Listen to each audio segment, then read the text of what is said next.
À l'abri derrière ces murs épais du XVIIe siècle se cache une collection singulière. Vous êtes dans le musée unique consacré à la tôle émaillée ancienne. Celle de Véronique et son mari. Dans leur musée qu'ils ont ouvert il y a 5 ans, des pots, des louches et surtout des cafetières. L'ensemble jaune et gris était, lui, proposé par le Bon Marché en 1930. Remarquez dans cet ensemble moulin à café. C'est extrêmement rare. Plus de 1000 pièces dont la plus ancienne date de 1870 et qui raconte l'histoire des usages ménagers jusqu'aux années 50. Cet ensemble a été fabriqué par la Société française des fers émaillés entre 1920 et 1930. Là, par exemple, vous avez une batterie de cuisine composée de cafetières, pichets, un pot à lait. Ce pot servait à faire bouillir le lait. Sans que ça déborde.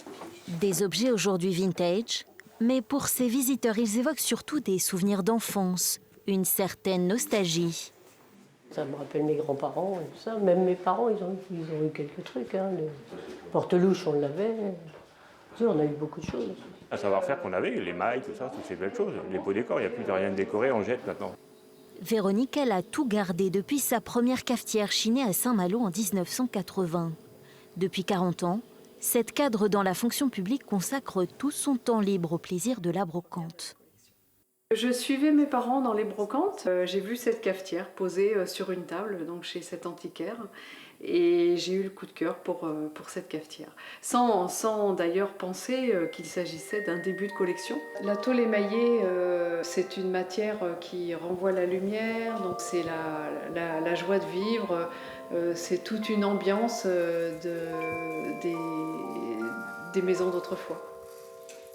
La passion ne l'a jamais quittée. Depuis l'ouverture du musée, c'est elle qui assure la visite tous les week-ends. Son credo, une collection est faite pour être partagée.